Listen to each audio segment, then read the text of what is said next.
Yeah, and I think a good way to round out the day would be to see Romania take on the Czech Republic.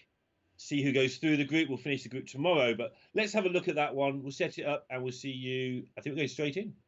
Yeah. After the break. Watch. No, we're going to hop in. Okay. The break was I got it right 0-7. fourth time in a 2-option choice. I'm doing pretty well there. Lincoln, you might miss that break. But we are going into game number 1 of Czech Republic versus Romania. Both stellar teams. Filey and Yarla versus RDU and Hannibals. And we've seen pretty stellar performances from them so far, even though there haven't been that many matches. Who would you like to cheer for in this match, Lorinda? Who do I like to cheer for? Oh, that I've already told you I love the Romanian community, but I'm a massive Failure and Yarla fan. I'm not cheering for anybody. You're going to make me pick? I'm cheering for everyone. Come on, Lorinda. Cheer for him. Well, the Romanian community deserves so much, and so does Failey. And I love Yarla, but he's GM, so can rule that out. I'm going to go for, I don't know, Romania. That's a good choice. During the breaks, Lorinda was complaining to me about Yarla, and not because Yarla is a bad guy or anything like that. In fact, Yarla is a fantastic human being. I love talking to him about Hearthstone and just about life in general.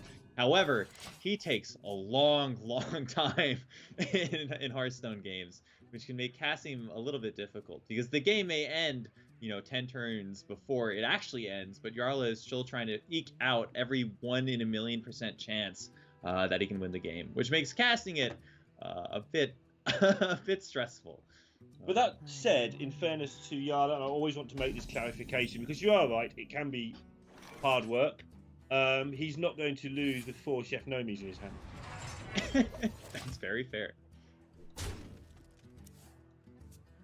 So the Czech Republic is they have the Spirit of the Shark, like you were saying. They also have a couple of pretty. Yeah, they've got everything. They've got a lot of value jammed into this deck. I actually should probably try and work out what they've cut because they've got so much in here. They've cut 1 Waggle Pick. They've cut a single Hench Clan Burglar and an Evil Cable Rat. They also have 2 Eviscerates as well, which makes sense. They're cutting some. They're having half measures kind of where they have 1 Spirit of the Shark, 1 Hench Clan Burglar, to still get that payoff, just at half the rate. Yeah, and that's the sort of thing, I did mention this with Darek earlier, it's the sort of thing that makes Sottle's eyes water, but actually I think, like 1 Spirit of the Shark, I can definitely see that being correct. Given the hate on either side, but usually people tout it as the value card that helps you win some matchups. You don't want 2 of the value card that helps you win some matchups in your hand, maybe. If it doesn't help you win other matchups. Makes a lot of sense. Or if it wins you late game matchups in particular, say against Warrior, where you burn your first shark to some extent, overstating it, but you do. And your second one is really what gets everything together. From Filey's perspective, I'd really like to see a Spirit of the Shark come down this turn. Evil Cable Rat, Shadow Step Evil Cable Rat gives you so many options to play with for next turn. A single Faceless Lackey off of that would just give you a board that RDU is forced to deal with. He does have the option of going something like Blink Fox, but that gets contested pretty easily from the Restless Mummy. So I'm actually a bit surprised from this. I do think that Spirit of the Shark early on is quite powerful versus Warrior. That being said, though, they could be going for a game plan where, on turn 9, they land a Spirit of the Shark alongside a High Spirit Survival for like a guaranteed extra treasure. So it'll be interesting to see how they play the Spirit of the Shark specifically. Yeah, and this is kind of the test of the build. If this works, you don't need 2 Spirit of the Sharks in a lot of situations.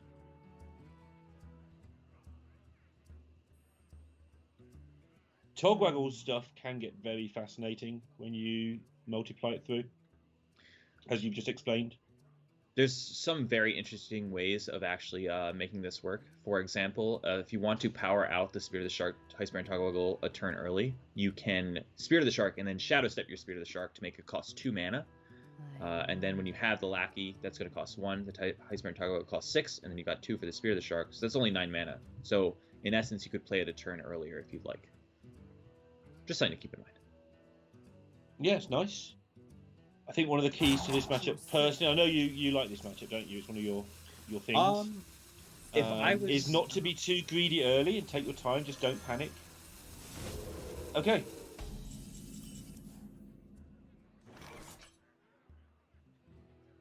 This does open themselves up to a Dynamatic, which, if it was in RDU's hand, would be distressing for the Czech Republic. Dynamatic here, even though it clears off the rest of its mummy, would be brutal, I would say, because their entire game plan kind of hinges on the Spirit of the Shark surviving. Which kind of goes back to my point of why I really like coining out Spirit of the Shark in certain situations, specifically with this hand. It just dodges that. When you coin it out in turn 3, the warrior goes into 4 mana, and there's nothing on 4 mana that actually clears Stealth Spirit of the Shark. Yeah, I can understand that too. Especially when they know the deck list, know if they win this 50-50, the Shark is gone, if they wanted to go that way. Like, normally you wouldn't even consider that play, as you wouldn't entertain the notion, because they just play their second Shark later in the game, but when it's your only Shark. For a Brawl here? That might be a bit of a reach. Brawls are often better served at dealing... Yeah, I don't think using a Brawl here from RDU's perspective makes a whole ton of sense. There's double questing still, yeah. Well, it's mainly just the fact I was thinking there aren't that many huge, obvious threats, but yeah. It's mainly the fact that saving a Brawl is worth a Shark, and it only works half the time. So it's, like, a lot of the time it just doesn't pan out. All you're doing is killing your own 3-1 and losing a Brawl. Sure. It's not the end of the world. It's not the end of the world to let. You think the match is quite favoured for the warrior, don't you? No, I think it's pretty close. I think it's a pretty close matchup. I would give a slight edge to warrior. I'd say maybe they have 52, 53%. Okay, sure, that's in line with me then. That's fine. Just checking on the same page.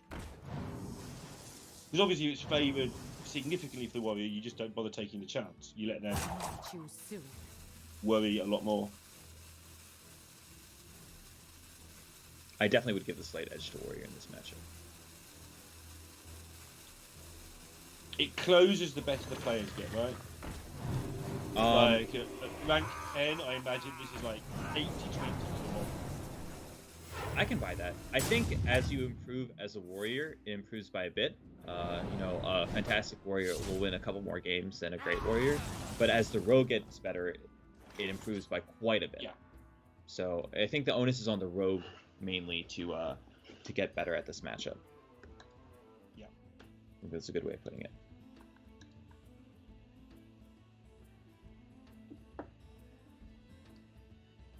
Who now? What now? Yeah, what now indeed? Not a fun set of options this time around.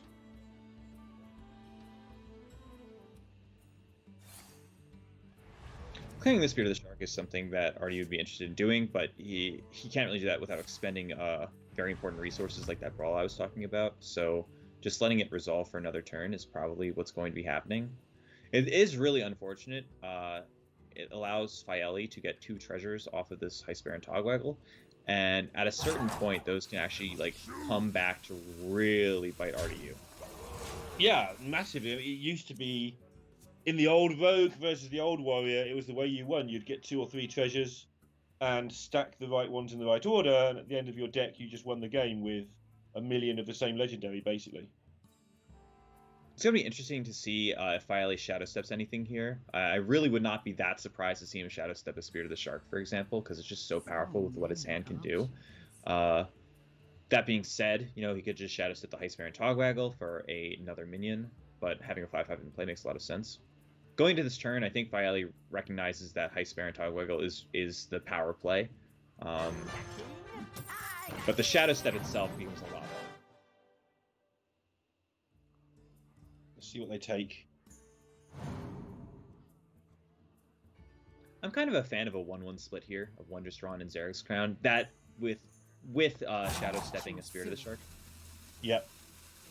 They're going for 2. Yeah, double crown. I guess with the double questing and the Edwin that I keep talking about, you can present a lot of difficult boards here.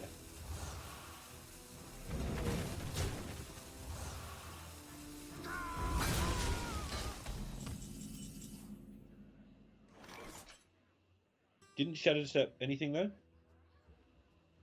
I guess a lot of legendaries that you can summon have really good battle cry effects. Mm-hmm. So maybe they're saving the Shadow Step for one of those. They are also, there's a lot of things they could be saving Shadow Step for. Leroy, for example, like you're saying, legendary. They could be saving it for, the evil miscreant in hand. I just do think that there's a lot of merit to Shadow Stepping the Spirit of the Shark in general. No, I agreed with you, but I've just realised why they haven't.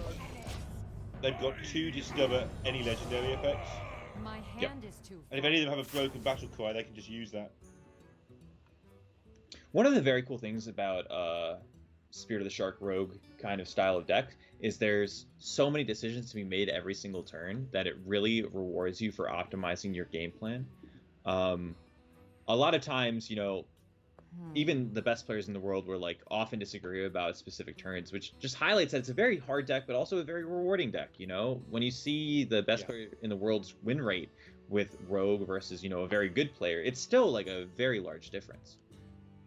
Yeah, you made the point yesterday that Fino was one of the very, very best players in the world last year, and a lot of that was on the back of Rogue. A lot of Saiyans run, even though people didn't agree with how he played it a lot, was on the back of a lot of big Rogue wins. There are plenty of players who weren't very good with Rogue who you'd consider normally world class. I am a bit surprised about the Shadow Step usage here.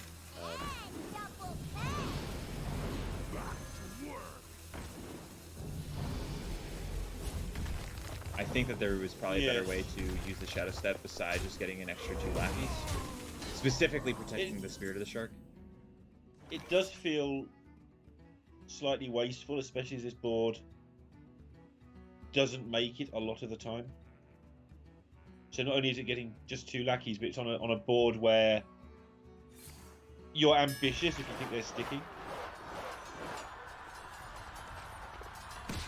Maybe they had the read there that there wasn't a brawl, because RDU has held onto that for so long and resisted the temptation.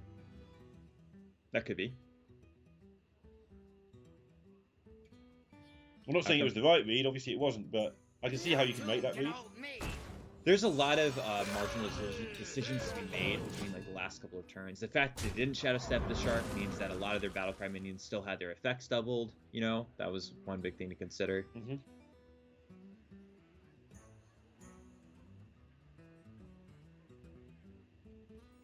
But now it's a little bit tricky for them.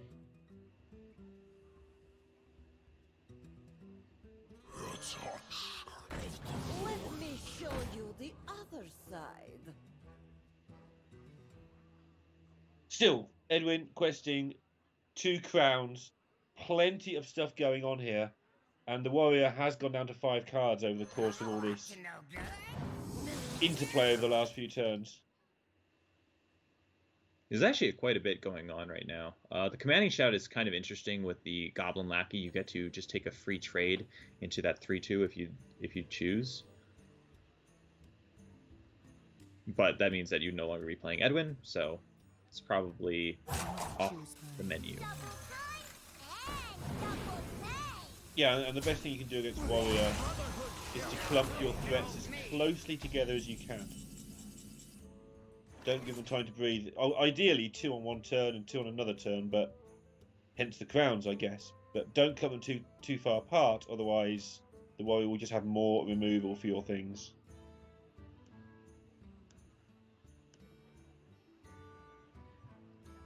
What now?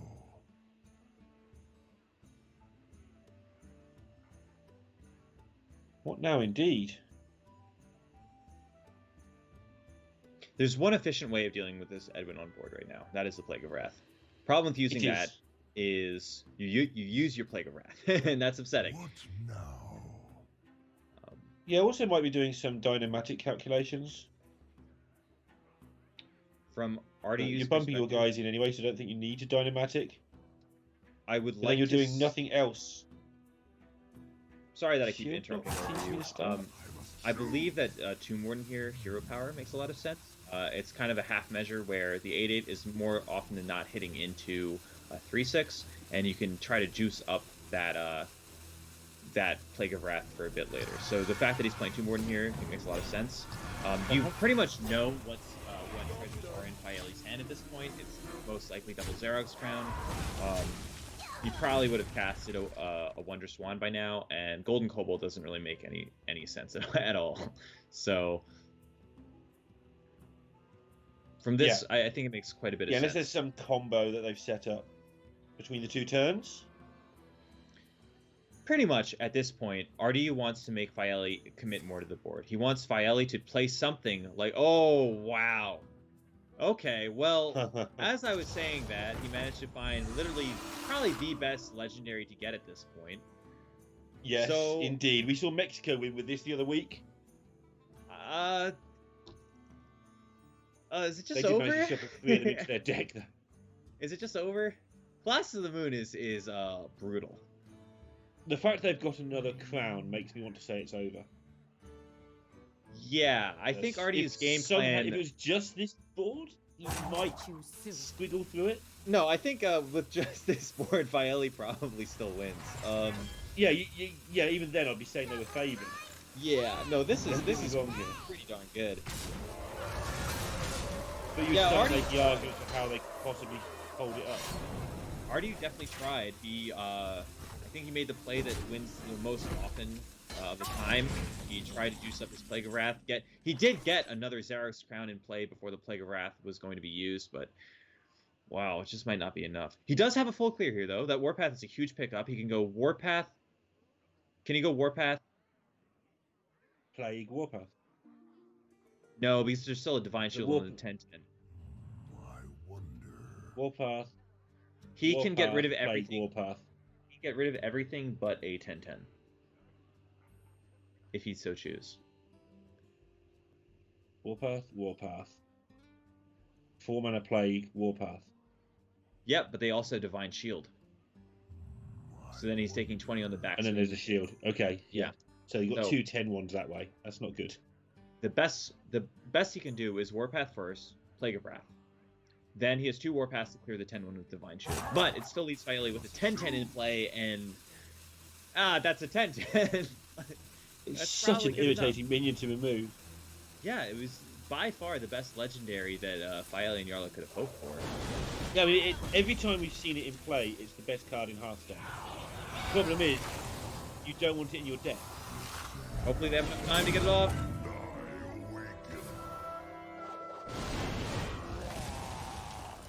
It's the play that wins the most amount of games. The most amount of games, though, is 1 in 100 at this point. So just load up again. Yep, another Xerog's Crown. You load up again because N'Zoth. I think Xerog's Crown makes a lot of sense here. Play your stuff so it's in play. Probably cycle away this commanding shout at this point.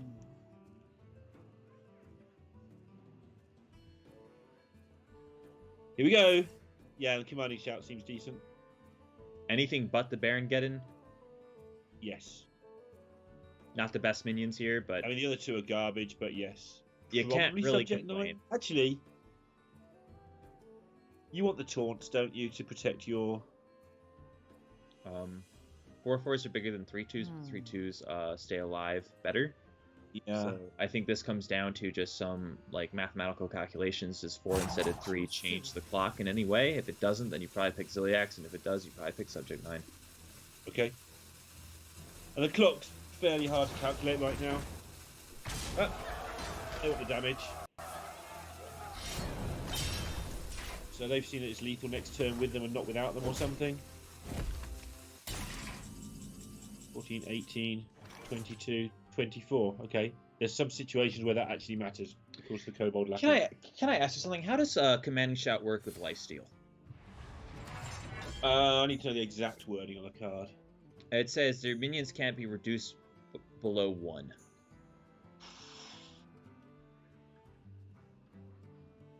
Pass. Because when you Whirlwind an Acolyte with a Commanding Shout in play, if they were at 1 life, you would not draw a card. Now? So it seems like it doesn't deal damage. No, lifesteal, you have to damage the thing, and then you gain the life. I've never seen this in play before. I've not actually seen how commanding shout works with lifesteal, so I'd be interested. Yeah, you'll draw the card. I'm pretty sure because lifesteal activates after the damage has been done, so the damage has been done. Well, what I'm saying is that with an Acolyte of Pain at 1 health and a commanding shout on it, it does not draw a card. That's specifically what I'm saying. Okay. One of the cool little things that Filey did last turn was play around Harrison Jones, by the way. You may have noticed he re-equipped his dagger and then attacked instead of attacking then re-equipping his dagger. It's just a heads-up play based on RDU's Harrison Jones and his deck list. He just wants to give RDU as little outs as possible to draw the cards necessary to win the game. So for those of you who don't understand why you would equip first and then attack, that is why, specifically to play around Harrison Jones. Yep, they've got the mana to do that. They're in the situation to do it, and it's absolutely crucial that RDU doesn't draw cards when you put all this work into getting him down to just 3 of them.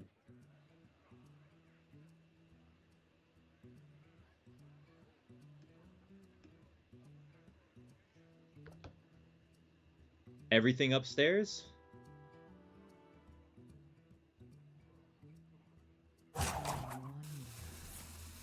Potentially a world where you trade off this 3/4. Just kill it. Yeah. Makes sense to me. How much is this worth to you? To me too. I believe that Fieli is now right. 1 off lethal.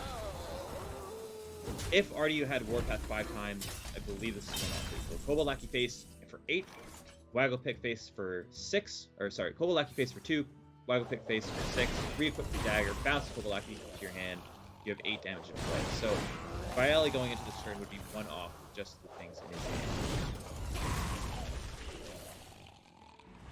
Pretty relevant though, because RDU is getting close to doing the things that Warrior loves to do. Nazoths and weapon projects and all that stuff. Kobolaki puts Fieli back at 1 damage off lethal, and even Miscreant here finding not those. Not anything but those. I guess Titanic would be bad as well, but yeah. You're just looking for Ethereal and you win nearly every time there. Fieli has to make the decision if he'd like to Shadow Step and replay this Evil Miscreant, or if you'd like to equip a Wagglepick this turn and just deal 4. Shadow Stepping the Evil Miscreant allows him to play for board by playing, 4 lackeys if he so chooses. But playing the Wagglepick Wagglepick is a bit awkward because they know the exact constitution of their deck and we only know it approximately. Yep. From Fieli's perspective, Harrison Jones might still be in the hand of RDU, and playing a Wagglepick into that would be pretty devastating sometimes. I think the Czech Republic are actually running pretty much on fumes in their deck, apart from one questing.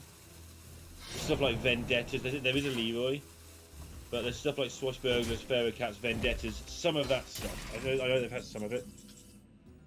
Oh, they've got Siamat in there. I'm blind.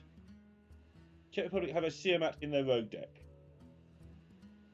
Which is both gas and air depending on where you are in this game. And while it is a 6/6 in play, it doesn't really accomplish their goal of hitting face immediately. What Right. now? I imagine the card they're looking for right now is a Leroy. It's just further addition to the double crown play though, when you've got Edwin, double questing and Siamat, and almost all the normal stuff. It feels like a 35 card deck somehow. They've jammed so much value in, or so much stuff. 13 in play for Fieli right now, the Shadow Step on his Kobold Lackey. 15 if the 1 and 4 Wagglepick activates on the Kobold Lackey.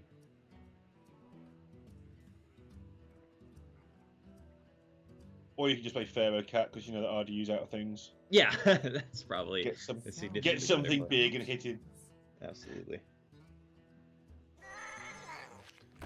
Something big.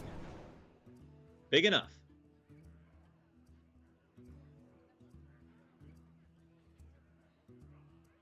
Yeah, in fact, big enough that they're considering saving it for a potential reload, but they don't need to, I don't think. Failey and Jarl are snatching the mouse off each other. One wants to play it, one doesn't. Going in and out of the hand. Alrighty, gets another turn here, but there's really not that much that he could get that'll get him back in this game. A Warpath will clear off the board, but he needs to cast it 5 times. Cartoon Defender not good enough. The double sap has been saved for moments such as these. Cartoon is going to have to do, but it will not. Violet and Yarla will take it 1-0 against Romania for the Czech Republic. That Rogue deck's looking good. I like it. Yeah, I mean, I think they did a fantastic job in the mid-game understanding how to pressure the warrior efficiently. I think they got a little bit of luck with the first Zerog's Crown that they played. Colossus of Moon is clearly the best legendary that they could have gotten. But they piloted it pretty expertly, I would say. Yeah. They're allowed to get a huge minion. Yes, they got the best. They've got 2 goes at it. They've got 6 chances at it. So they are allowed to get really often. There's not a gigantic number of legendaries in the game. Probably 60 numbers pulled straight from nothing. And you have to remember, like 75. There's been a couple changes to that. One of them being the Discovery nerf, which means class cards only get offered at the same amount as regular neutral cards, which is actually helpful for Rogue specifically off of Zerog's Crown. A lot of the legendary Rogue minions kind of stink. You know, an Edwin Van Cleef is just a 2/2. Captain Hook Tusk is a 6/3. Face Collector is another 2/2. You do have some high power stuff like Tack Noswhisker or Tess Van Cleef, I believe. Yeah. But, you know, the removal of a lot of those 2/2s and just junk from the pool has actually made Zerog's Crown quite a bit better. That's a really, really good point. I mean, I know that how it changed and what it's affected in Shaman, etc. Everyone knows how it's affected those decks, but not so much about the Rogue. It's a good point.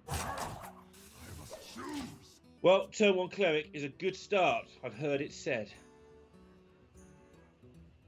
It is a fantastic start.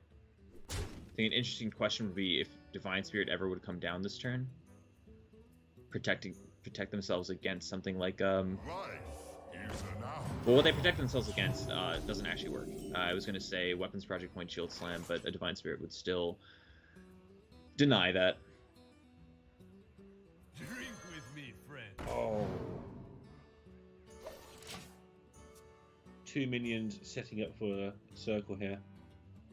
And Yarla takes a bit of a lot of an intake of breath there because the options available here, some of them just burn out your hand but draw you more cards, and some of them are a bit more sensible. I think from Yarla's perspective, just drawing 2 here makes a lot of sense. Make a 5/2. This is one of those plays that you take the intake of air because you know you've got to do it, but it can go wrong. I think from Yarla's perspective, this is a pretty fine play. You got to turn Divine Spirit and Circle of Healing, which are normally not that powerful in the Warrior matchup, into 2 new cards. And there's really not much better you could be doing on turn 3 anyways. Like, yeah. You got to turn 2 bad cards into 2 different cards. And that's pretty good. You also got to make some use out of them. You know, Divine Spirit turns into +3 health. Circle of Healing turns into +4 attack on your Light Warden. Mm-hmm. So overall, I think not disputing any of that. Yeah. It's more like what the circle can sometimes do later, but they're usually the games you are losing where you end up drawing those massive amounts of cards from a circle and hoping it works out. And nothing doing here at all for Romania. I mean, sure, you can do that. That just makes the 1/6 harder to deal with, assuming it gets buffed.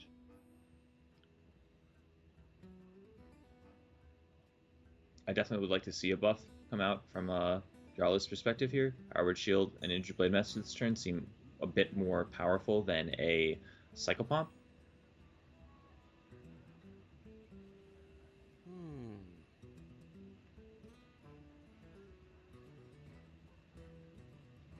Right now, the minions in the Psychopomp pool are pretty weak. You have a 2/3 and a Light Warden. Adding an Injured Blade Master and a Cleric seems to make a lot more sense. Everyone's Army looks pretty good right now because they haven't drawn much of their one stuff. I think deck thinning is quite often... It used to be overrated by all the players who'd come from other card games to Hearthstone originally. But deck thinning then became underrated by a lot of people, I feel, just because they saw it as ridiculous and overrated, so they went the other way and said, no, it doesn't mean anything. Well, it means quite a bit. It definitely matters. Thinking that it does not matter is a bit too pessimistic. Yeah, I think you have to throw yourself back to how the attitude came about, though. For those people aren't idiots. It's just it came about because people say, "Oh wow, card thinning," and because that's a big thing in other games. People But in were Hearthstone, clowning. it's just a nice thing. Yeah, people were clowning on Raynad for a bit because when Patches was released, which is considered to be one of the best cards of all time, it was so Right. powerful. He said the real power of Patches was deck thinning, which is clearly not the case. The free 1/1 with charge was the power level of it. But Yeah, that was part of where all the stuff came from. it does hold a lot of truth. Drawing, it's the same reason why Mysterious Challenger has, multiple reasons why it's powerful. Same reason why Subject 9 is so good, even though secrets themselves are pretty weak. Well, this is starting to snowball quite nicely from that turn 2 play.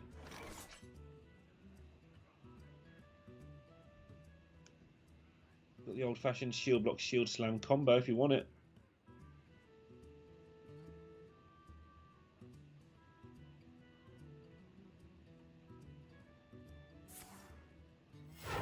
That is Gonna very play it slower. interesting. Look at the power they get out of it next turn.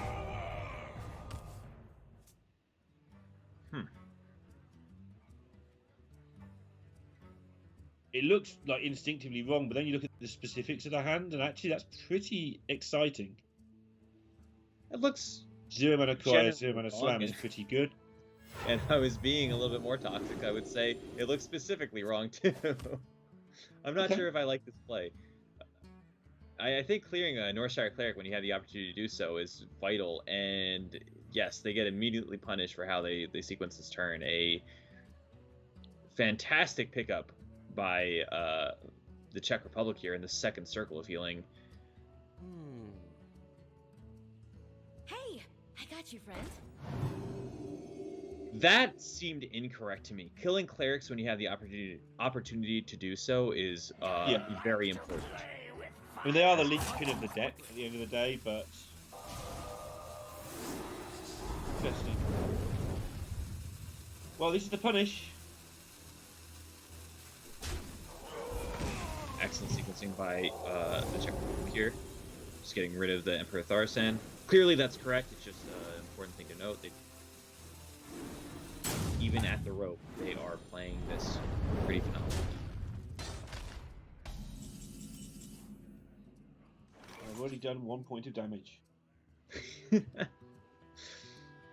Very powerful. It's funny how Hearthstone works sometimes. You get in this position where you lose track of the number of turns and the health totals because they're not things that are that relevant at times. And then sometimes you look down, you're like, yeah, this has been all Priest. He's been smashing him for turn after turn and they're on 29.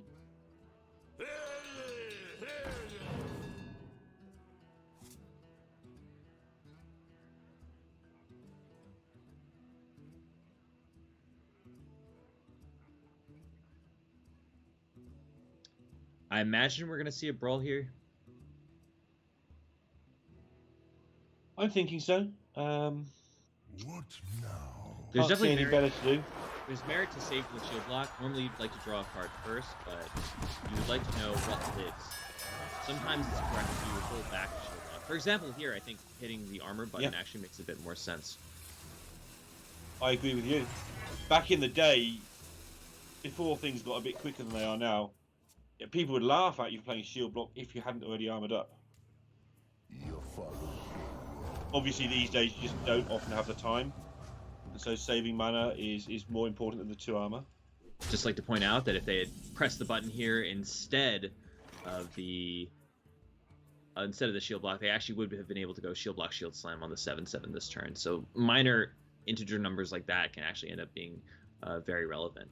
They do get the opportunity to go Dynamac as well, but I'd say they got a little bit saved based on how they played. the Yep. last turn.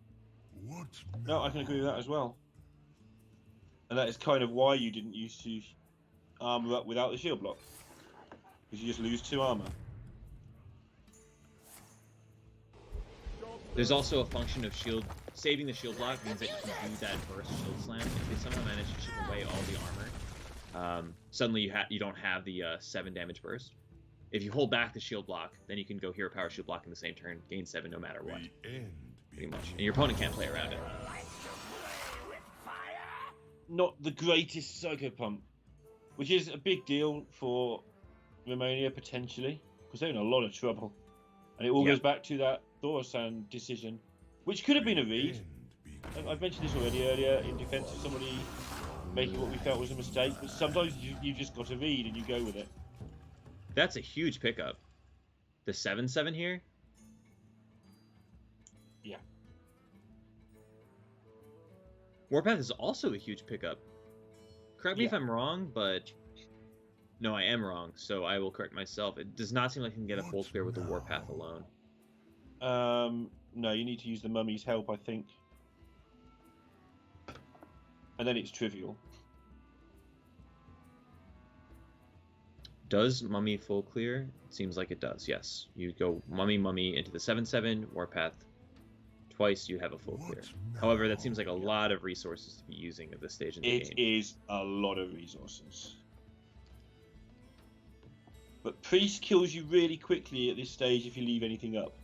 And the weird thing is, the things you could leave up to save resources normally are the 3 ones, but they just die anyway, so you might as well kill them while you're at it.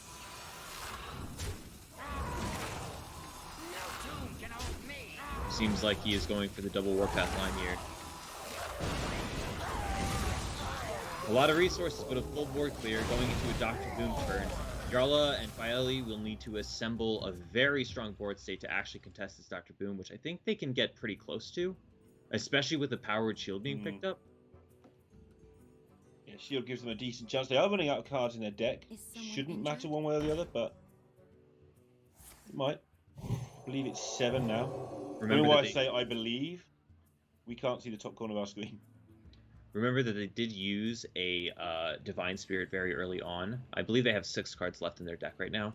They use a Divine Spirit very early on, so they don't actually have like a massive combo at the very end. They can get maybe 20, maybe 25, 26 damage, but you know, the big numbers, 40, 45, 50, those are pretty much out of range at this point. So you have to hit them twice, is what you're saying. Yes, and when you have to hit a warrior twice, it gets way harder than having to hit them once. They've got 2 silence in their deck. I'm just checking through there. They used one on the Thorsan earlier, I believe, to activate something. Quickly.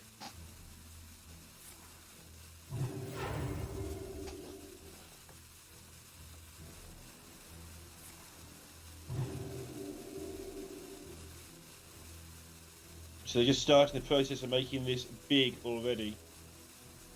In the light's name. This is a scary turn for Dr. Boom. Gotta do it though. I would windmill You've slam used this so much. without a second thought. This is the easiest Dr. Boom turn you'll have versus Priest. You've already seen a Divine Spirit. You're not worried about dying from any combo. You know the exact range of cards that they have left at this point. So even if they have every single buff spell, which is going to be Beam Psychic, Divine Spirit, they're still very far out of range. Kaboom off the top is huge for Romania right now. We saw its power level already against Turkey with the Kaboom Plague of Wrath to clear a full Nomi board, and it's going to have pretty much the exact same effect here.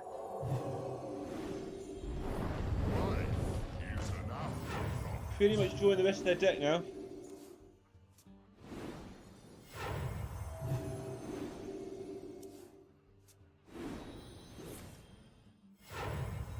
That is, I believe, the second silence. I applaud the Czech Republic for using as little resources as possible to deal the most amount of damage. They managed to I know, save they're Spirit so Interfire. good at it. Yeah, But the Hero Power they Plague are of so Wrath good at this. is going to really crush their hopes and dreams.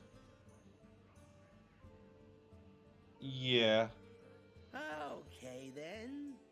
should be pretty hard to come back from this Plague of Wrath. There's other ways of clearing the board, but the hero power is just so free right now to go for a Plague of Wrath that I can't see them deviating away from that line. 2 cards left in deck, by the way, for Czech Republic. Okay then. That sounds correct.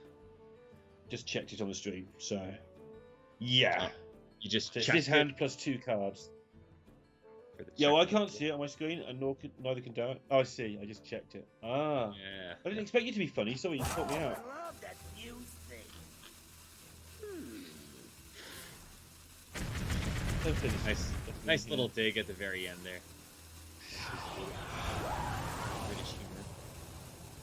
Sorry, yeah. Yeah. Takes a while to get used to. Snip snap at the very end is interesting. There's like merits to and like for and against it, but I think at the end of the day, they found a line. Romania has found the line to get through pretty unscathed, I would say, in this game. And even this roll on Dr. Boom helps them a bit, because if they do, for some reason, have to emergency draw next turn, they get 3 extra chances to win it. Here is that reason. Beaming Oh, sidekick, wow. Divine Spirit, Injured Tolvir. You could do it in the opposite order to make a slightly bigger Beaming Sidekick. I think you only need a 14. I wonder. It either hits them or it doesn't. It either hits them enough time or it doesn't. I don't think 16's that much different. I would Because still you don't want make anything it- bad in the pool because of the brawl that might kill you. I would still make it as big as possible. I guess that- 1/7's fine. Yeah. Yeah, big as possible sounds good. Not using a silence here also makes sense. You want to save that for a Celiax or another taunt. Actually, I'm not sure about this. I think you win anyway if an X16 wins the brawl. So I'd rather have 2 of them, I think. I would be more scared of anything like Lifesteal. Ziliax would change the clock by 1 turn if you had a 16 instead of a 14 instead of a 16 or 18. You could also be in danger of just dying. Your minion just dying to like 15 damage from rush minions, and it's very likely that Sure. at 18 life you play around certain combinations of cards. Yeah, cast division is a funny thing. I was even just about to go down the wobbly route of saying they should delay a turn until this hero power wasn't available. But they, you delay a turn, you give them the brawl off the top of their decks, even worse. That's gonna lock it up for Romania at this point. I'm out of cards. 1-1 You have better. Yeah. after a pretty Drew the grueling entire deck. series. Ran out of stuff. That's how Warrior beats Priest. They run them out of everything. Pretty close. All the way back to turn 2. Looked like they were going to get it done. But it is 1 apiece in this winners match. That was pretty long, so we're going to take a short break and get back for the final bit of the final match of the day in about 3 minutes.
Welcome back, everybody, to the conclusion, or at least at the top half of I've Lost Everything.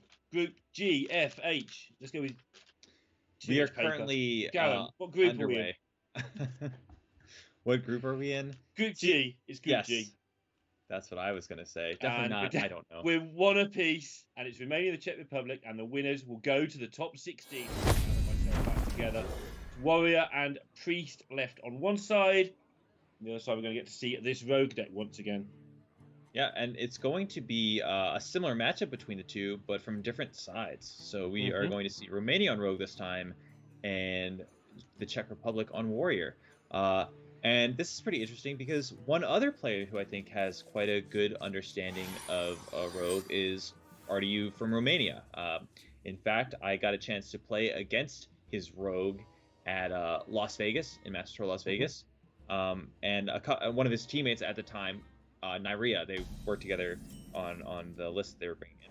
RDU is fantastic at Rogue, so I imagine that he'll give some very helpful advice to Hannibals in this match. Yeah, however, he's going to need to. This is a version with 1 questing and 0 sharks. So very low on the value that you require often to get it done against the Warrior. Not saying he can't, just that compared to the reverse where we saw double questing and a shark from Czech Republic, it's going to be a lot more difficult to navigate. Yeah. One thing to mention, though, is that his opponent is also quite well versed in Warrior. Both Faeli and Jarla are fantastic Control Warrior players. Jarla specifically, the theme of Grandmaster Season 1 was the fact that he wasn't doing like fantastically with a lot of decks, but with Warrior, he was A, both having good results, and B, playing it out of his mind. Yeah, and I mean, Jarla and the Control, going back all that distance, he can play Control at the end of a 9 rounds of Swiss deck. I mean, you've done it as well, but you're also special Garen too. No, I definitely do not have the same... Double Ethereal Lackey, by the way. Jarla is someone who is incredibly resistant to fatigue in large-scale tournaments. I played a couple tournaments that have gone to, they start at 10 a.m. and they end at 1 a.m. But by the end of it, I have never felt like I was awake. I've always felt like my brain was fried. Somehow Jarla manages to play those, 12, 13-hour tournaments with a consistent level of play on some of the slowest and hardest decks in the format. So in terms of fatigue, I think Jarla has it in the bag, I would say. Yeah, absolutely. Not a lot of early removal at the moment, but obviously they've got the card draw and the town crier, so that should sort itself out.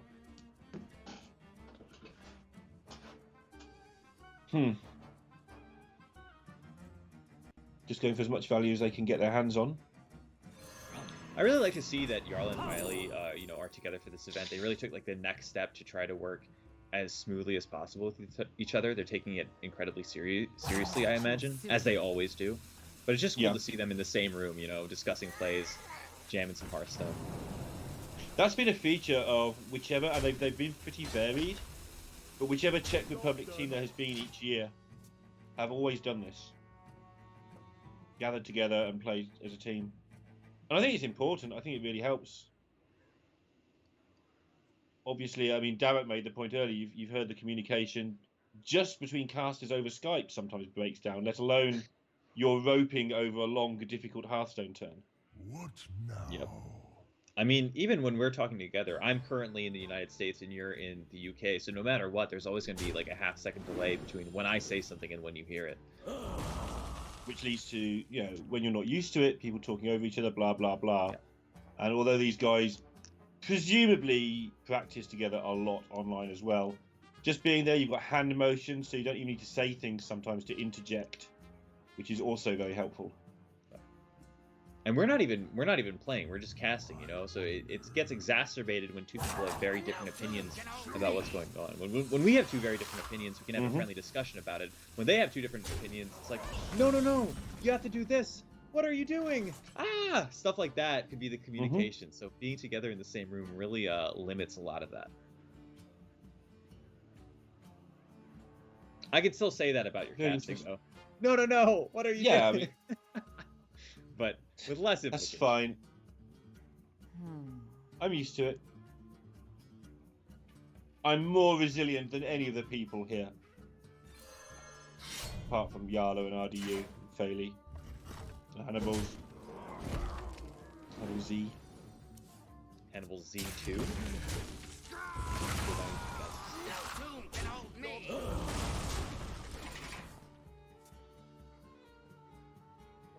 From Faeli and Yarla, I imagine their game plan is at a certain point to get this Harrison Jones off. It's a really awkward turn right now because specifically there is an Evil Miscreant in play. If they try to Weapons Project away this Waggle pick, they bounce back the Evil Miscreant to hand. And if they try to Harrison Jones it, they bounce back the Evil Miscreant to hand. And there's really no great way of clearing off this Evil Miscreant right now. So just based on that alone, you know, they can't both clear the Evil Miscreant and clear the Waggle pick without something going wrong. If they clear the Evil Miscreant this turn, then they give Romania the chance to just bounce back any minion they so choose. They could, you know, do it could be an evil Cable Rat, it could be a Lackey off the Evil Cable Rat, it could be a Blink Box.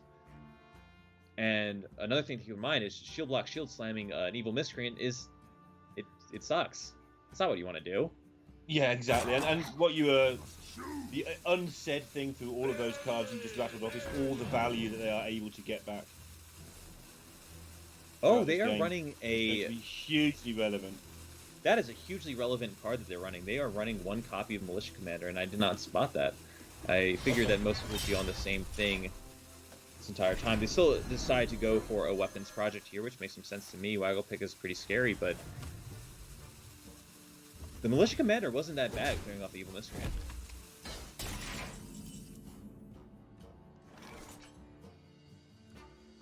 And this is the part where I struggle with Rogue. The part where I have to play something. Yeah, I can gather resources all day long. I know I'm supposed to be doing that. But now I have to actually put some on the board. That's scary. All right, so let's break it down. Grand Mummy is a minion that you can play. It does not fill your hand with cards like everything else in your hand. It lets you play an Evil Miscreant, lets you play 2 Lackeys off the Evil Miscreant.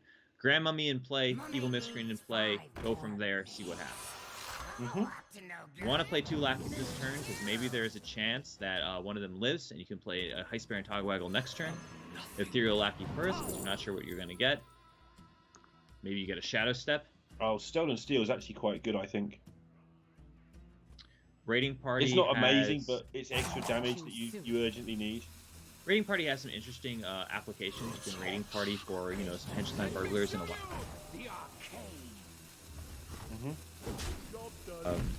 But he already has lots of value in hand, so it's really so many cards, and also you'll probably draw into those naturally without actually ruining anything, unless you get some sort of break in the defenses where you can suddenly just smash everything out of your opponent. If there were 6-less cards in hand, I would really like the Raiding Party, but there are currently 9, so I can't fault them at all for taking a Stolen Steel. That belongs in a museum. Listening for 2. I knew that was coming at some point.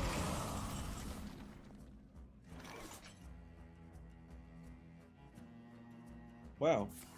Romania gets the opportunity to play Heist Baron Togwaggle activated this turn. Based on their hand, Azera's Crown makes a lot of sense. They already have value, so going for a Wonder Swan seems a bit weak. Tempo is more important, and nothing is higher tempo than Azera's Crown. Yeah, so much harder. Just so much harder, this version to play. And it's only 3 cards different or so. I think Rogue definitely has a lot of turns where there's a lot of things you can do, but that doesn't always mean that it's incredibly difficult. Once you start playing through like a lot of iterations of how Rogue games go, you can kind of like cut off a lot of decision trees pretty early on. Like for example, take turn 5 where they went Grand Mummy into Evil Miscreant. You can cut off Leroy, you can cut off Blank Fox, you can cut off the Omega Devastator and the 2 Violet Hazes, because you already have 10 cards in hand. You have no need to play those cards. So then it's like, okay, I've got an Evil Cable Rat, a Grand Mummy, and an Evil Miscreant with 10 cards in hand. The Evil Miscreant costs 1 mana, so you're probably playing it that turn, and the Grand Mummy lets you get 2 lackeys. Yeah, that all adds up to me. So it's pretty much one of the things that you can do is spend time on your opponent's turn thinking about it. I think that's really important with Rogue because there are so many decisions, like you're saying, and it can often lead to unintuitive game plans. I try to simplify turn 5 as best as I could, and there's still like 5 things that they needed to do to make the turn work. So if 5 things are needed for even the simplest of turns, it's a pretty hard deck. And like you say, they're unintuitive. Not so much against Warriors, strangely enough, because it's kind of obvious you've got to balance. Get stuff on the board, hit people with that stuff, make more stuff, repeat. All right, But we need to get say a the shadow mirror step. match where do I backstab your thing or don't I? I'm going to be low on resources if I do, and you've got to make actual decisions based on value versus tempo in a really difficult way. That's when Rogue, for me, becomes incredibly tough.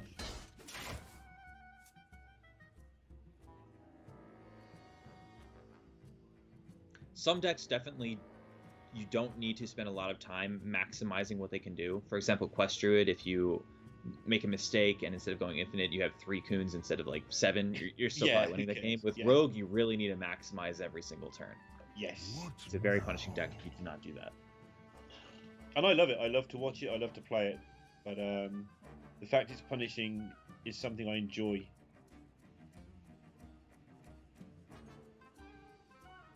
Because of the fact that you have burgle cards, there's often spots where there's you will often find spots that you've not been in before, which really rewards like intuitive thinking, rewards, you know, just general understanding the game at like a very high level.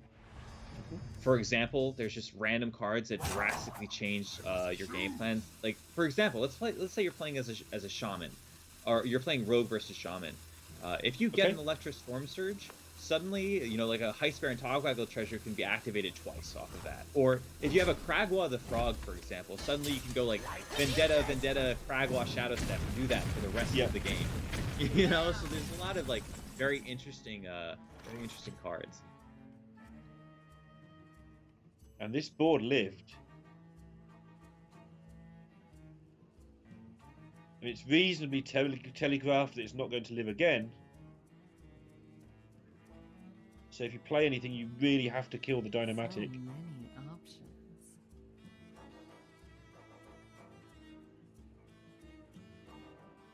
Fester is kind of cool, actually, because that resists board clears so well. Yeah, you got 8 mana and it costs 8 mana, which is one reason to play it, but it's also just very good versus what the board is. Yeah. Job done.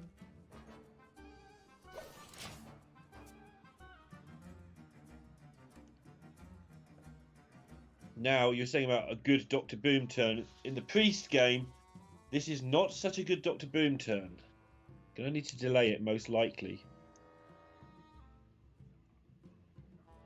They are only facing 15, so you're not going to die, so you could play it. It still might be the turn to play a Dr. Boom here. You really don't. You're never really going to have a clean turn against Rogue to play it. No. Yeah, there's not much else that springs out. If you try and challenge the board with a Cartoot, it's going to get sapped. That's how you see it. As it happens, it's not. But it's just an impossible risk. You play Cartoot, you get sapped, you lose the game.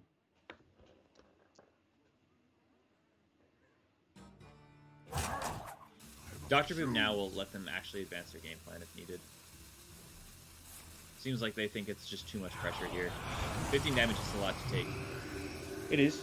Mummy needs 5 more minutes.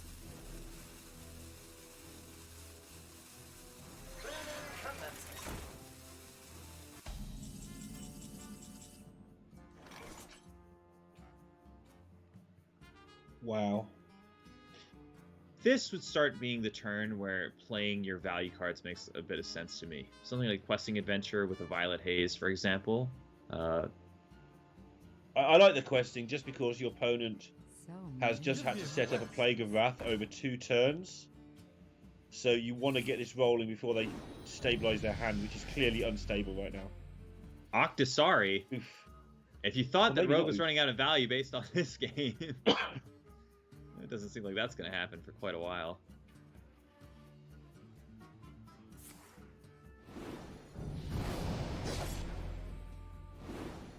And this is the lower value version.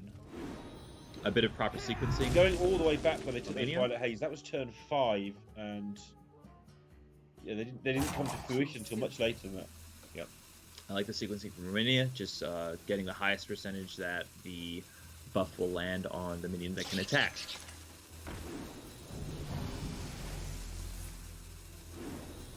Gonna have to be quick on this. Doom Hammer.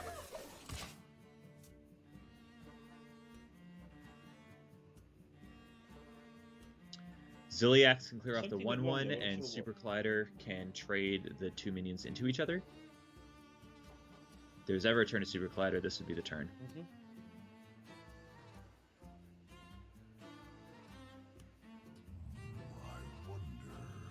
Doom Hammer is so good. Weapons Project will check it a Casual bit. Weapons Project will Yeah. check it a bit, so I wouldn't get your hopes up too high. It seems like they are going for this Super Collider play, which definitely like. Yeah, this one's very straightforward. It's funny actually, I mean, Super Collider's in most of the Warrior decks, but it doesn't seem to do much anymore, most of the time. Shall sprout. The way the meta is, you get a lot of 1/1s, a lot of 8/8s. It sort of doesn't really work in those situations. Me have master plan. You no stop me. I've never heard that guy's voice line. No, normally, that was great. I'm one of those horrible people that even though Hearthstone has like such a smooth UI and great sounds, etc., I play with sound off to help me concentrate. Oh yeah, a lot So of I always things feel about really Hearthstone. embarrassed when I haven't heard a voice line. A lot of things about Hearthstone are visually pleasing. You know, I definitely have like gone to other games for a bit because maybe I wasn't enjoying the meta or something from Hearthstone, and then I'd come back to Hearthstone and be like, wow, there's so many things you just like take for granted with this game. You know, Hearthstone's UI is like one of the best out there in terms of like, Yeah, it's beautiful. It's yeah, deceptively simple, I think is the words they use. yeah. I just last year's global games we had a video package for most of the countries at the start of the show, and we had to find ways not to say the word beautiful because there's so many beautiful countries in the world. It turns out, and the video packages highlight that. And at the end, it was just like, guys, we're saying this every time. And then they show the UK, and we're like, oh, there's the UK. That'd be a pretty good joke, you know. So we can use different words for that one.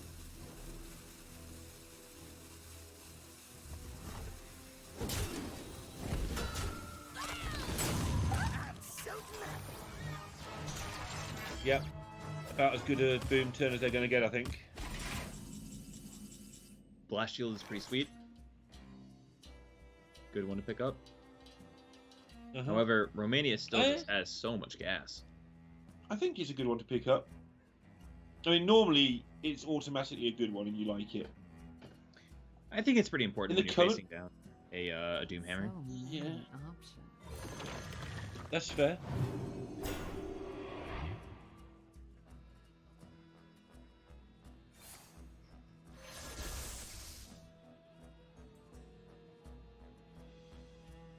Blight Nozzle can be very useful later.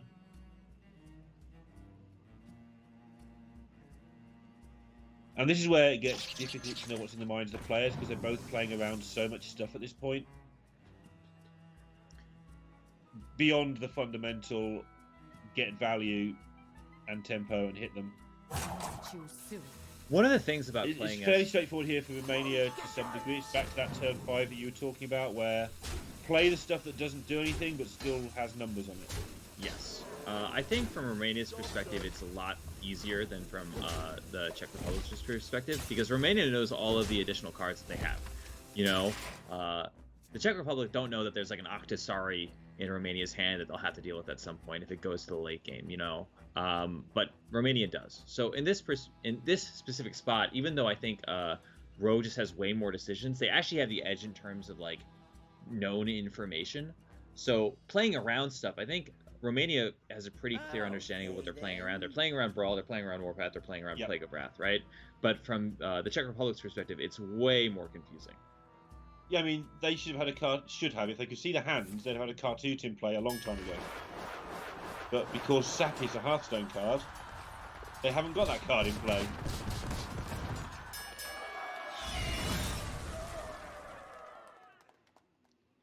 Because why would you spend 6 mana that you know has an incredibly high chance of just being put straight back in your hand? I love that new thing. Back to 30.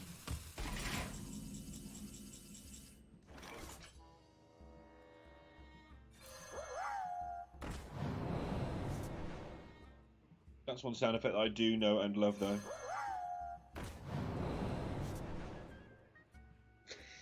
Dr. Boom Scheme, we can go back to 30 as well. Wonderful. Like you're saying, cards that don't do anything, stats in play. Yeah, Blight Nozzle doesn't quite fit in that category. And it's a deck that has medium-sized taunts. But you've probably run out of other stuff to dump down now.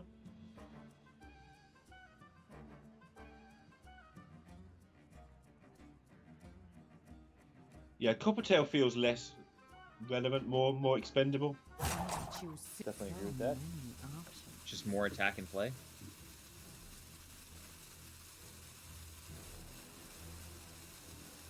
Being asked during this lull, why don't we use the player names of Fairly, Yala, Hannibal, Z, and RDU? The reason we don't do it is because it is a international competition, and therefore we use the team names because they're playing in teams.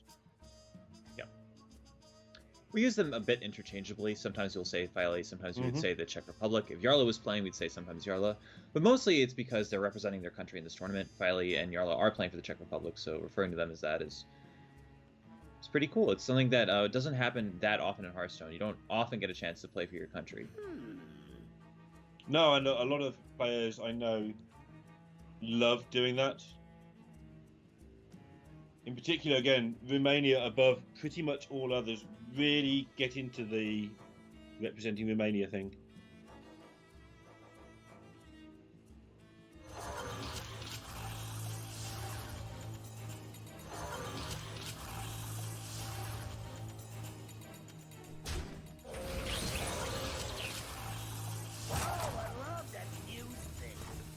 Was there a better way of doing this? Or am I incorrect? You watch that, I'll start trying to count leaf from the other side.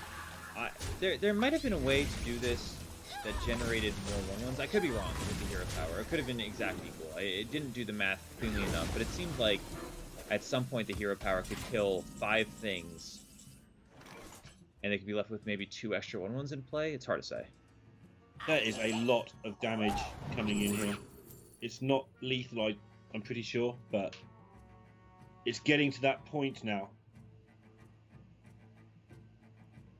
where the Czech Republic won't be able to defend themselves because the health total will be so low and there's so much damage piling up in hand. And on top of all that, Romania is not running out of stuff anytime soon. And somehow this Doomhammer was allowed to go face 8 times. Like you said at the very beginning, that it would just connect for 16. And you said they'd play the weapons project to stop it from happening. I mean, what a silly man. Yeah. I have no idea how it's been played 8 times, but there you go. I think it's because they've just been otherwise occupied. The Czech Republic just haven't had a chance to do anything about it. Yeah, Romania has done quite a good job of pressuring them in ways that make the weapons project unusable, pretty much.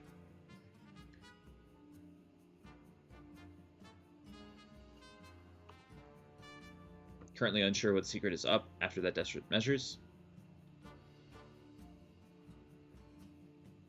But they do have a secret up, which means it's going to be pretty hard to play around. Warpath as well does not really accomplish anything. The minion with 6 health is stealth, can't be attacked by the 1/1. And this N'Zoth as well is going to be decently powerful. Some of the 3 snip snaps. but it might not be enough. Necessarily help you. Yeah, it might not be enough. Yeah, and they're starting to give that vibe in that top webcam as well. That new thing.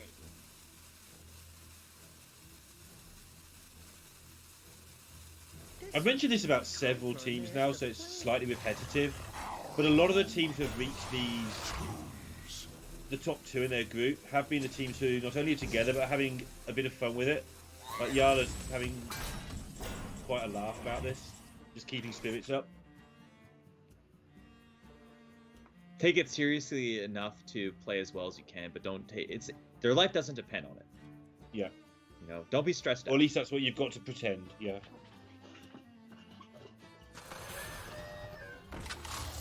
Oh, up to no good. Me too. No sap in hand for Romania right now.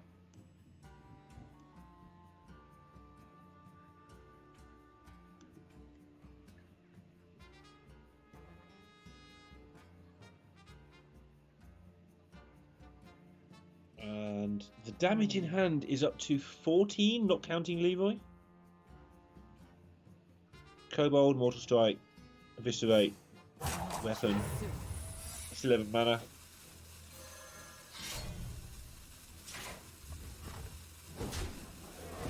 A Goblin Lackey can come down on this 5/7. They wanted to just push as much damage as possible. Seems like they're saving it though. Yeah.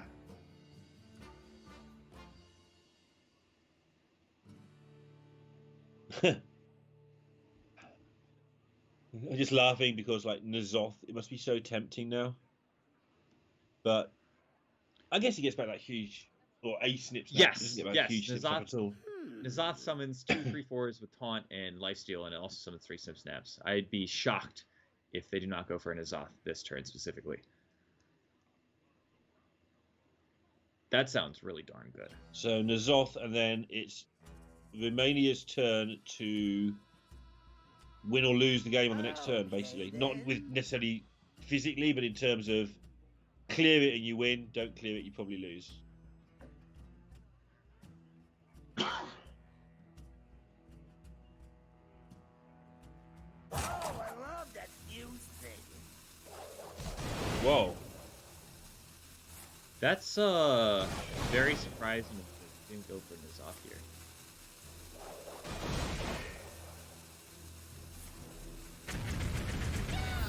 They just want to deny the...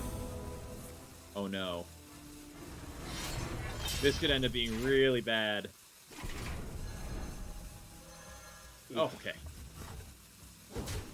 Really good for Romania. Oh, really bad for Romania. Really good for the Czech Republic who does not pull up Evil Miscreant there. That could have been so bad.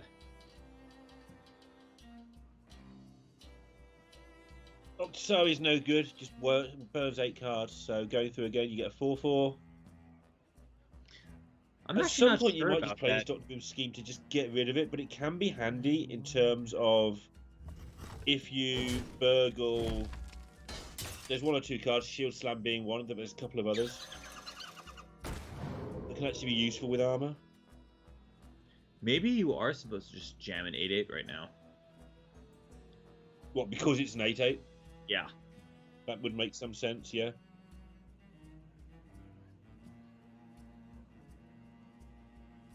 It is a little bit unfortunate that you cannot get cards out of your hand. But Choose soon. at a certain point, the stats do matter more than the text of the card. Maybe we've got a bit of cast division though. We can see N'Zoth. I think even without being able to see And N'Zoth, they've got quite a big right not to think N'Zoth's in hand, because we would have both played N'Zoth if it was in our hand last turn. I think especially without an N'Zoth in hand, the Oxusari is the play here. The game needs to be over as soon as possible, even if that means drawing through pretty much all of your deck going into fatigue. If they have a N'Zoth, you lose anyways. I imagine. Now, this is interesting because there wasn't a sap in hand last time. Yeah, they're not going to fall for it. They got away with the cartoon last turn, didn't get sap. Don't get greedy. This gives them 2 extra chances at finding the last sap in their deck. It's very relevant. Yeah. I think it is. Has to be. You've got Leroy in your hand. Sap has to be relevant.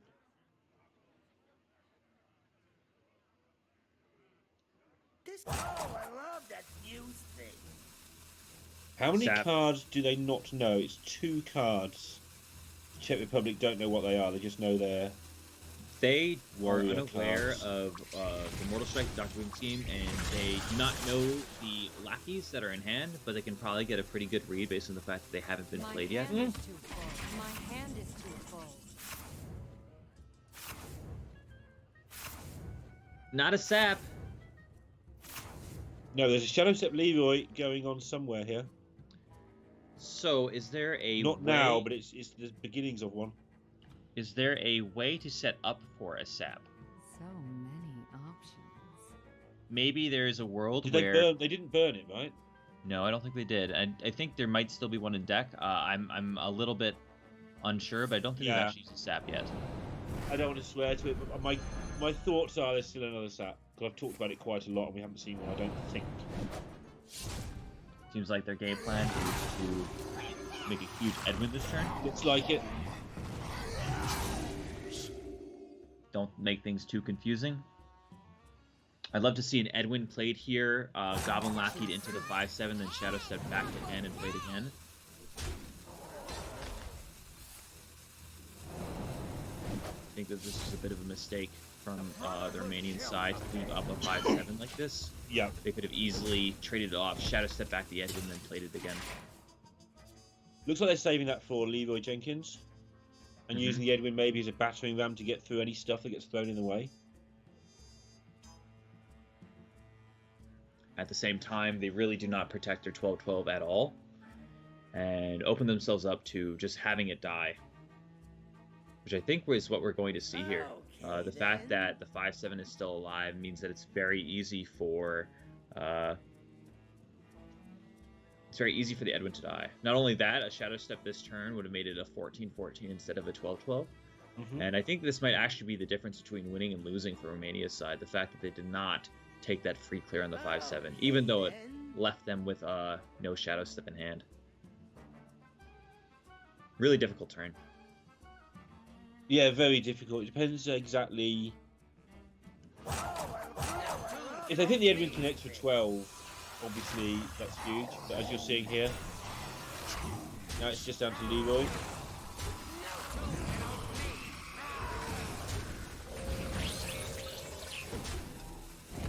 Wait, A Sapphire is lethal, correct? 18. I can't get 18. I Didn't don't find think. it. That was a 50-50 for lethal.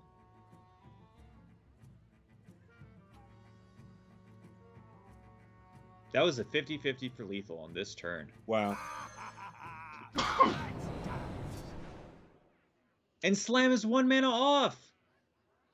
Well, you still go for it So- every single time. Slam, and you Yeah. sap, and you play a Leroy. That's your only way of winning this game. In fact, is it lethal still? If there's Well, they know what the last card is. because they can Leroy Jenkins for 10, right? And then Shadow Step the Kobold Lackey. I'm out of cards. Yeah, this is supposed to be lethal. Correct me if I'm wrong. I might be horrible with math here. No, I think this is just lethal. That slam was... Yeah, because the lackey. That almost went from heartbreak to sometime. Yara thought Okay. you'd won there for a second, I think.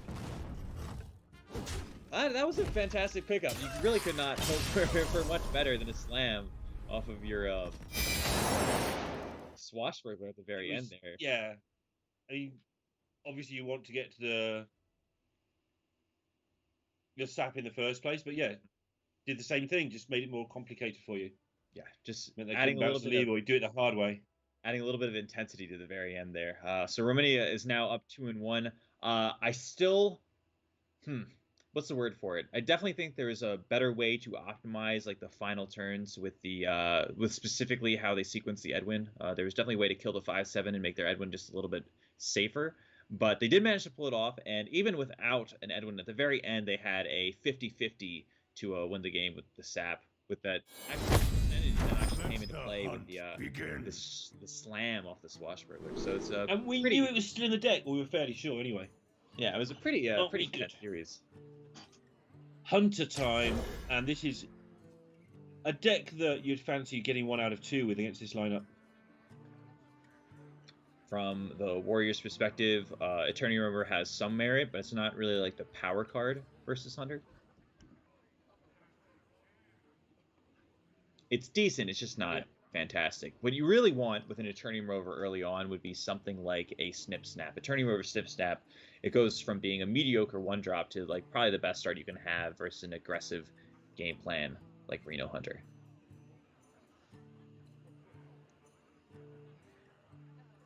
I'm pausing because I want to see the cards.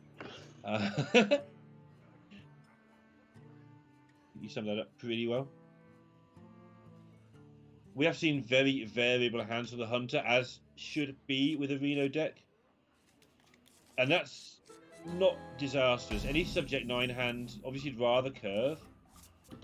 But Subject 9 hand without secrets is always kind of nice. Yes, it's fantastic to have. Might draw 1 before they get to turn 5, but that's fine. Something to keep in mind is I believe they are running 6 secrets. So even if they draw 1, they would still get the maximum value out of their Subject 9.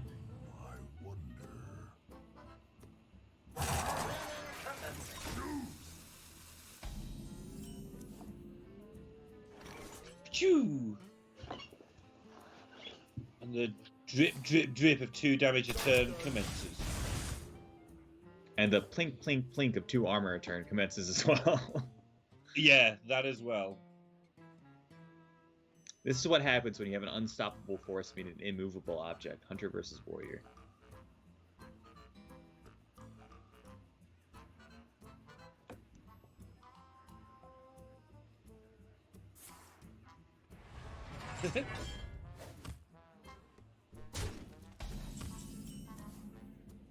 Instant Eagle Horn Bow. Eagle Horn Bow to use it because there's no real threat of getting too much of a secret of the Eagle Horn Bow, because the weapons project that would never let a Doomhammer hit for 16. It also gets quite a bit awkward if you do not clear that Eternium Rover and they cast a weapons project. Yeah.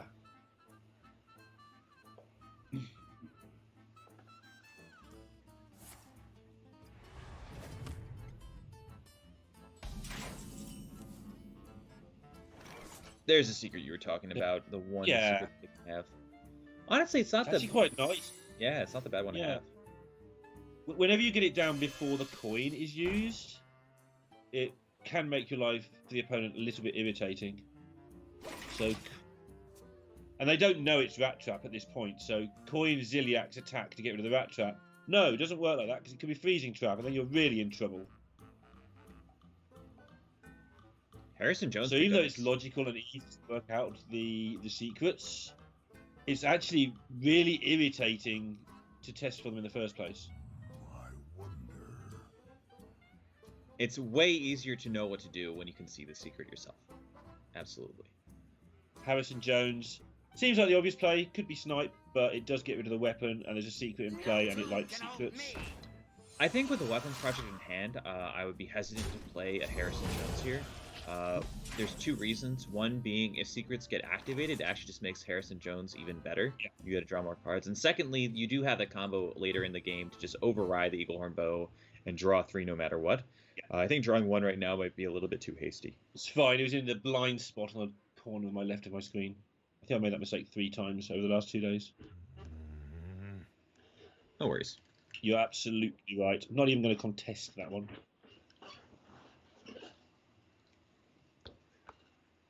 It is a little So bit subject interesting. 9, and then the game can commence. Yes. 9 lives mainly has applications when you draw a Snip Snap, which will not happen for quite a while. Slight issue that you fill your hand up with garbage, so you overdraw next turn, but it's a small price to pay, usually, before something terrible happens.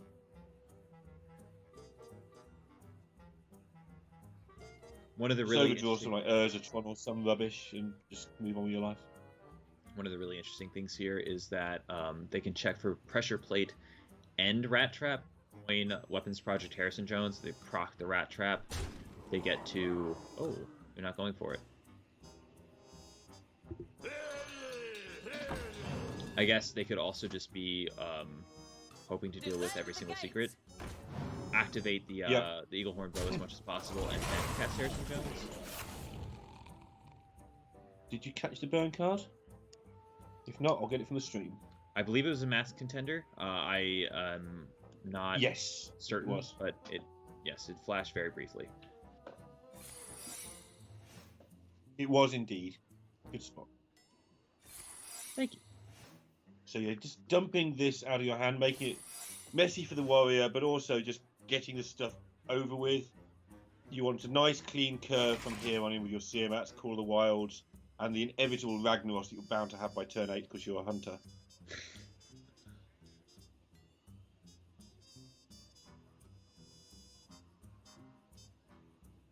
Loading up secrets here gives Czech Republic quite a bit of time to determine how they want to proceed.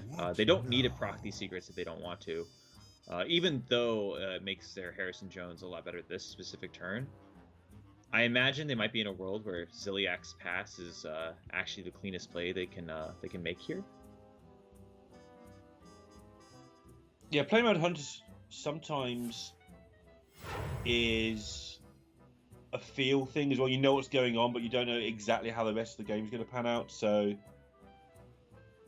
you sometimes just want to empty your own board. You don't mind blowing up all the traps. Like you say, sometimes you do it the old-fashioned way. Oh! That belongs in a museum. Third card, right? Yep, Rat Trap will be activated, but they will need to go quick if they want to deal with it. Secrets take a long time to resolve. Yeah, this is nowhere near enough time. If they were going to go for this line, they need to spend quite a bit less time, I would say. Secret animations. We could be wrong People here, sort of maybe. forget that this is a video game. It's a card game, but it's a card game on computers. So things like animations exist. It does seem like they Rightly got it so. off. Everyone else hates it, but I love it. It seems like they got the kill on the Rat Trap, but it was at a cost. They didn't have enough time to actually use the Restless Mummy, Reborn Restless Mummy, so they had to deviate and just use the 2-1 and the 1-2 instead, which I clearly think they did not want to do. Well, I love this play. People don't do this enough. See him at Wind Fury, Shield. Don't use it with the rush, and just use it as an absolute beating stick. Something that I see lower level players all the time messing up. Yep, there's a lot of interesting modes in regards to Siamat. I think the least common one by far is Taunt. Generally, that's not an option that people really take, but you're right in the sense that there's definitely times where Divine Shield Wind Fury is better, or even like Wind Fury Rush is significantly better than what people end up going for. I noticed that versus Priest, generally Wind Fury Rush is the most powerful option. They don't really have ways. It's kind of the default option, I think, Wind Fury Rush. But if you're not awake to it, like this was just different. Yep. There's a bunch Like you say, against Priest in particular, you can just clear 2 of their minions, and that's the end of the game. Always hard to say, though. Speaking in generalities about Hearthstone is generally a no-no in my eyes. Every single scenario is often different. I think the best use for general rules in Hearthstone is so you've got a starting point with which to change your own rule set. If you don't have a single starting point, it's just too overwhelming, so you need to have a general rule, but you need to realise that's going to be broken a lot of the time. In my eyes, the general rule set is kind of like the macro game plan. That's understanding who's the aggressive deck, who's the defensive deck, you know, how to get to the late game as Druid versus Warrior. Like, what do you want to be doing in the late game? That kind of like macro game, big game plan. Yes. So, but then you often have to break it, and that's the micro game plan. That is when it's like, how do I optimize this turn? Is there something that I can no longer do because of the way the game state is progressing? Is there something that I normally can't do that I'm currently allowed to do because of some added benefit I got from a randomly generated card, for example? And that's really where you start breaking down the general rules of Hearthstone. Yeah, we talked about it earlier. The best players in the world are the ones who are, in some instances, capable of doing nothing better than everybody else. Yeah. There's always a time. Really for that. tough thing to do. In my eyes, I always like to break down Hearthstone, like among the really, really good players, as a bunch of corner case scenarios. You know, it might be something that only happens 1 in 200 games, 1 in 500, 1 in 1,000 games, and really, it's just about like knowing what to do in every single corner case scenario that separates like people into like different tiers of players. You know, if something only comes up 1 in 200 games, that's not a big thing, right? But if there's 20 of those 1 in 200, suddenly you're looking at an extra 10% win rate. If someone knows what to do in every single scenario instead of not knowing what to do in every single scenario. Yeah, people never used to believe me when I said there is a massive difference between 10 and 100 games played with a deck. People believe that. But then when you say there's a difference between 1,000 and 10,000 games played with a class, people say, no. When you get to sort of 1,000, you played enough Hearthstone, you know it all. No, man. Look at the difference between Zetalot and whoever's considered the world's best tournament priest player. I guarantee he'll be almost certainly better.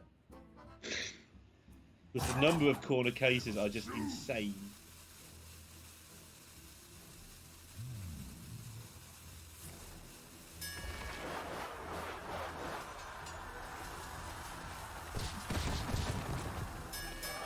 You do rise less quickly between 1,000 and 10,000, I'll give you that much. Definitely agree with that. I'd Well, say I've still found ways to apply pressure every turn, but they don't seem to have really made any headway. yeah. I guess my final point would be on this whole discussion would be I think when I play a deck for the first time, I probably learn more about it in the first 5 games than the next 100, but I still am learning in the next 100. Yeah. If that makes sense. No, it makes a lot of sense. I know I usually need about 15 games with a deck before I feel I have a decent idea what it's going on. Especially when everyone's streaming Battleground instead of Hearthstone.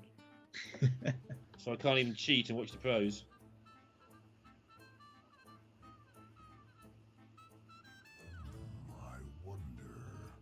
Just a reminder, this is a team tournament. It is Romania versus Czech Republic. There are 2 players on either side. Hannibal Z has got RDU on the other end of some communication device or other. It is 2 versus 2. And if you're unfamiliar with Faeli and Yarla, Faeli is on the left, Yarla is on the right. Both great guys. Indeed.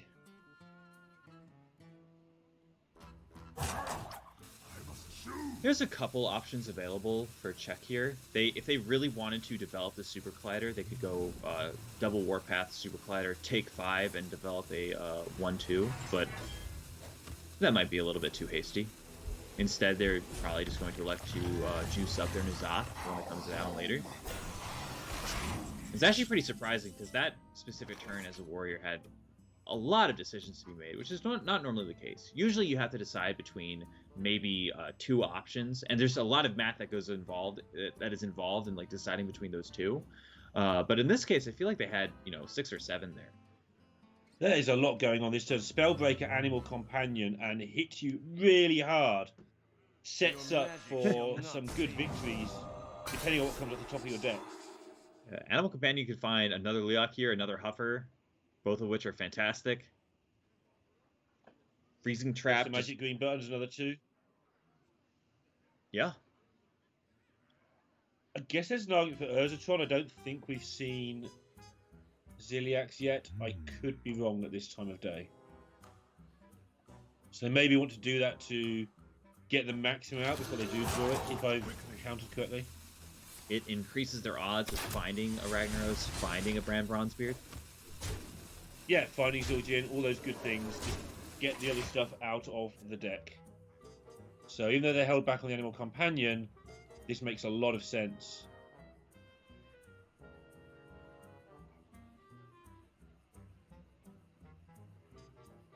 And the warrior, once again, is getting down to the bare bones of its removal. It's not done yet, but... What now? Yeah, when that Acolyte Pain comes down and you're playing against warrior, you're normally at least vaguely pleased about it if it's this late in the game, because you know they're hunting.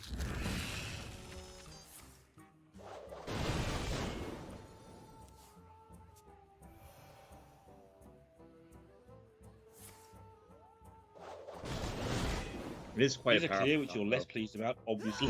Yeah. I mean, it's quite a powerful combo, right? Drawing 3, which is so important at this stage in the game. Dr. Boom picked up. Dr. Boom Shield Slam can contest anything huge. And Hannibal's will have something huge here. I imagine that triple Snip Snap will come down. Yeah. 4-6 and a 2-3 is generally like the prevailing strategy if you don't really know how to if you don't know how to portion it, generally you want to make a 4-6 and a 2-3. That's a very awkward board state for most decks to answer. Now that's, again, just a general rule, not always the case. But, Well, the other thing with that is, because that's how I normally do it if I don't know what to do, because it can't be very wrong very often. yeah, I mean, you're Kind of got putting a bit lot of everything, so it's the middle route. Do you drop the Spring Paw as well, or not bother? I think that's a minor thing in the grand scheme of things. Maybe put the Spring Paw in the middle to play around a Super Collider. That's how I feel. I mean, it's minor, but your opponent's on 15, so 1 point of damage could be very relevant if you keep it in your hand.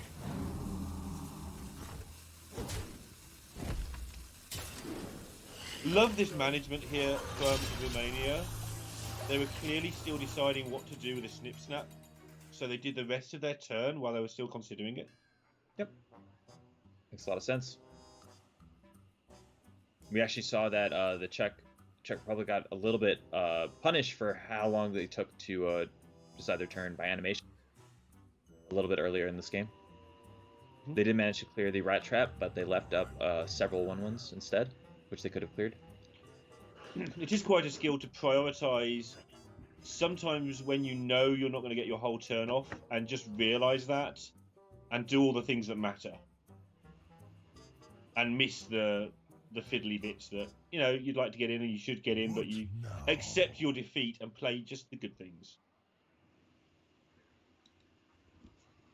rather than play them from left to right out of your hand, which you do see people do. That's an interesting strategy. Like if they had to play the Spring Paw, they play it first because it's on the left of their hand because their mouse is near it. No, that card doesn't matter this turn. It's just nice.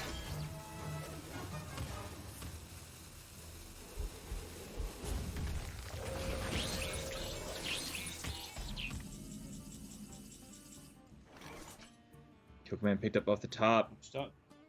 9 lives can find another Snip Snap here. This turn Look seems at the to be one importance of... here that the Czech Republic kept them locked out here. Animal Companion rolling Leok would be such a huge difference. Yeah, I mean, Animal Companion just summoning anything that can attack. A Huffer as well would also be huge. Now seems like the turn to just start developing the various things, you know, Kill Command, Pressure Plate, Freezing Trap, stuff like that. Yep. 9 lives as well makes a ton of sense. Get that Snip Snap online. You could even forgo the Pressure Plate here to just push the extra 2. I really would like to see a Kill Command face this turn. Yeah, use all that mana. Yeah. Of course, it's going to be right to the wire a lot of the time as to whether you win or lose. Romania is pulling ahead in this series. Specifically this game, but in general the series.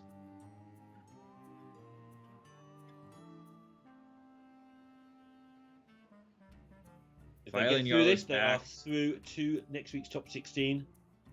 Yep. Filey and Yarla have their backs And against looking the wall. good for it as well. Mm-hmm. I know RDU likes to have people he's comfortable working with when it comes to team tournaments. He's quite vocal about who he wants a lot of the time. He'll work with anybody. He always says that. But I think Hannibal C is somebody he's worked with before and gets on well with. And I think that's shown. I know Hannibal Z will making his own plays as well. He is a good player in his own right. It's a bit hard on these players when they are overshadowed by having a Grandmaster on their team. But he's barely missed a step. I'm sure a lot of the advice has come from RDU, especially in that road game. and they've managed to communicate without any missteps at all. That is a huge pickup. But going back to your point, honestly, there's quite a few players that I think are, if not like, they are at the level of Grandmasters, if not just a little bit below. And someone that I think is at the level of Grandmaster level play is definitely Faeli. He is someone that has had fantastic year after year performances in Hearthstone and just barely missed the cut in terms of points last year. You know, if you look at Faeli's win rate and track record over many, many, many tournaments, he has continuously shown how good of a player he is, even if he isn't in GM this year. So definitely a name to keep an eye on, definitely someone to watch, even if he is not premiering in the Grandmasters League. No, I agree entirely. But I said to Darek earlier when you were on break that Failure and Kallax made the single biggest mistake in Hearthstone of being born not outside of Europe. If they'd been born anywhere but Europe, they would have been GMs. Job's done. That's not a deliberate diss. It's the strength in depth that Europe has in the sort of top 16 tier. Kallax This isn't a we're better than you sort of thing. Yeah. Kallax and Failey. Ouch. Kallax is a player that currently plays for Team Vitality from France. He got to 1-star master in 2018, which if you don't know is like a huge deal in terms of performance. That was a very hard accomplishment to get. In fact, not even a lot of the Grandmasters got it. Unfortunately, Kallax was the only person to make 1-star master that did not qualify for GM, just due to a bit of Europe being a very competitive region.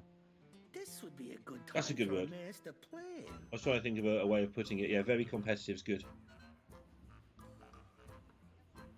And Failey was likely next in line, possibly not, but he made at least 2 finals that spring to mind, a bunch of top 8s, and other things that didn't even count, like the Wild tournament, he made top 8 in that. So things that didn't get him points, he was doing well in.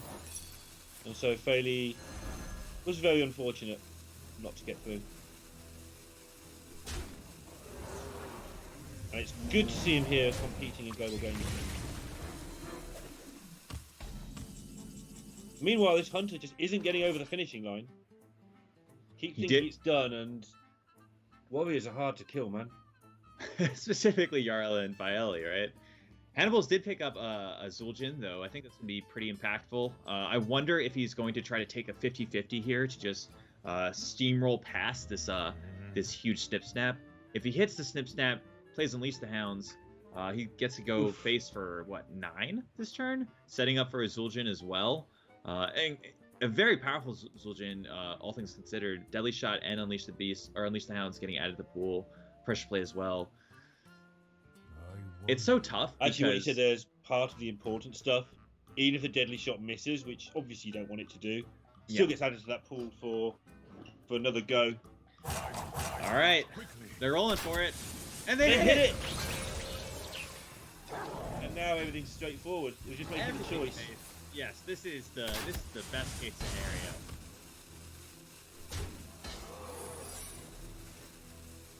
Pointing the Doges at the face. And they've still got Dino Tamer Brand to come at some point.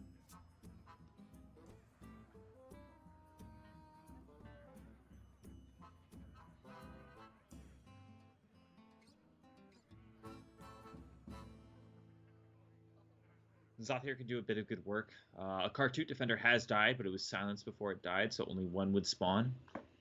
This would be a good time for a master plan. Yes.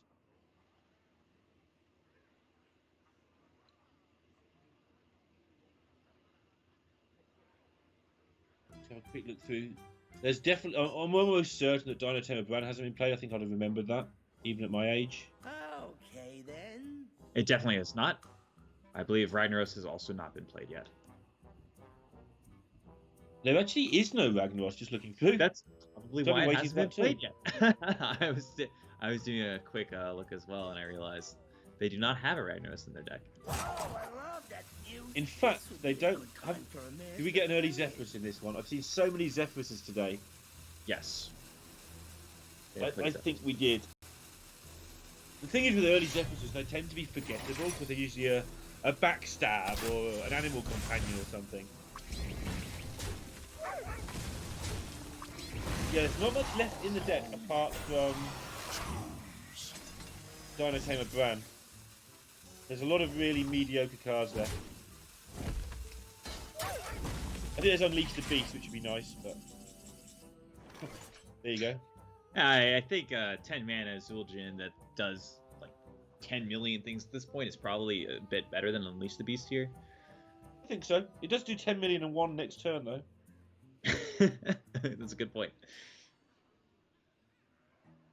I wonder. It is actually pretty good this turn, is the Unleash the Beast. Zul'jin, however, is very, very, very, Yes. very good. Ordering is going to be huge here. And where the kill command goes is pretty big, I believe. Both minions can now attack. All 3 minions can attack. Own goal.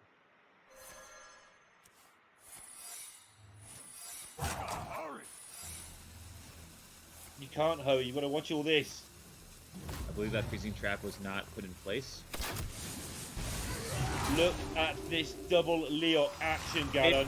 15 going face. So many points of damage. This is getting down to the wire. Static cards.